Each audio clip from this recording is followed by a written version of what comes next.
या पाना खोरिया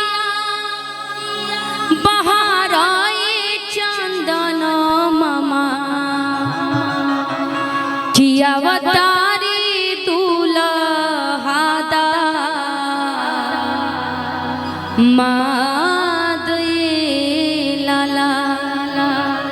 किया वतारी दूल्हादा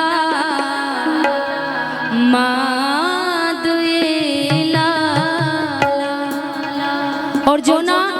मामा के शब्द में माँ माँ आवे, डबल माँ के प्यार, डबल माँ का शब्द आवे, ओकरे नाम है मामा।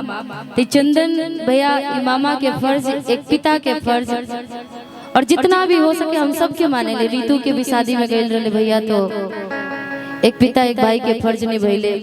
और जितना हो सकेला भैया सब खातिर हमेशा खड़ा रहेले और अपना बिटिया खातिर भी का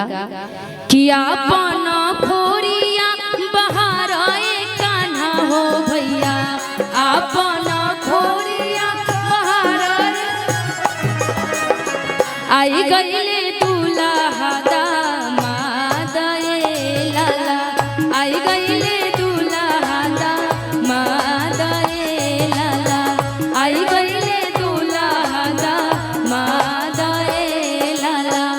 अपना खोरिया बहाराए चंदन मामा अपना खोरिया बहाराए अमित मामा आई गईले दूल्हादा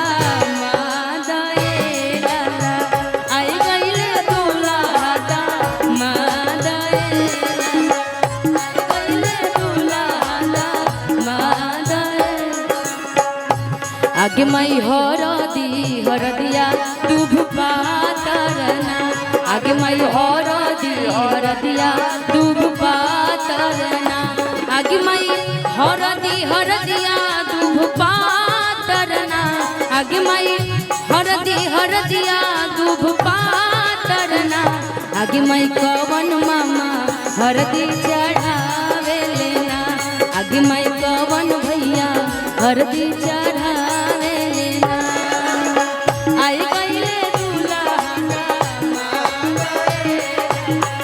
आई गईले दूल्हादा खाए के मांगे। यदि आपके जो दामाद जी है उनको भूख लगेगा तो क्या खिलाओगे? खाए हैं खाना कि नहीं खाए? अभी नहीं खाए, खिलाना भी नहीं है उनको। लेकिन ये गाने के महत्व में, गाने के एक शब्द में ये चीज है, खाए के मांगे दुल्हा पूरी कचौरी हो खाए के पूरी कचौरी हो खाए के मांगे दुल्हा पूरी कचौरी हो कचरे के मांगे बीड़ा पान लाला कचरे के मांगे बीड़ा पान लाला आई गईले दूल्हादा मादे लाला आई गईले दूल्हादा मादे लाला तुझको ना देखूं तो जी घबराता है तुझको ना देखूं तो जी घबराता है देख के तुझको दिल को मेरे चैन आता है देख के तुझको दिल को मेरे चैन आता है ये कैसा रिश्ता है कैसा नाता है ये कैसा रिश्ता है कैसा नाता है अरे देख के तुझको दिल को मेरे चैन आता देख के तुझको दिल को मेरे चैन आता है आई गईले दूल्हादा ओ ओ ओ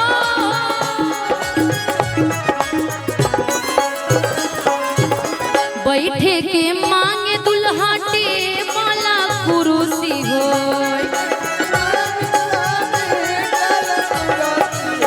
बैठे के मांगे दुल्हा टेबला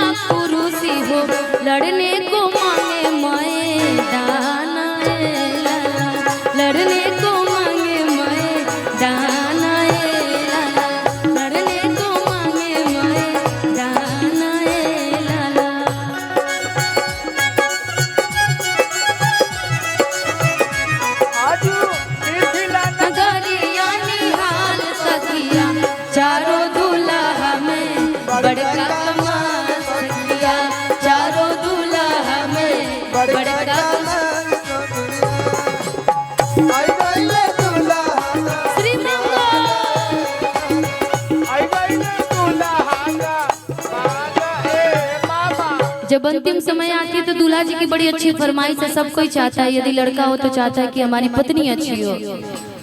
और लड़की हो तो चाहती है कि हमारा पति अच्छा हो। भगवान से यही चाहते तो हमारे दामाद जी भी क्या कहते हैं, बिहने के मांगे दुल्हा सुनो राधियावा हो। अरे बिहने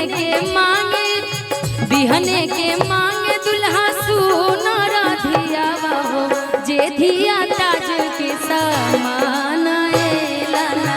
जे धिया ताज के समान ए लाला, जे धिया घर के समान ए लाला, जे धिया घर के समान ए लाला, जे धिया घर के समान ए लाला,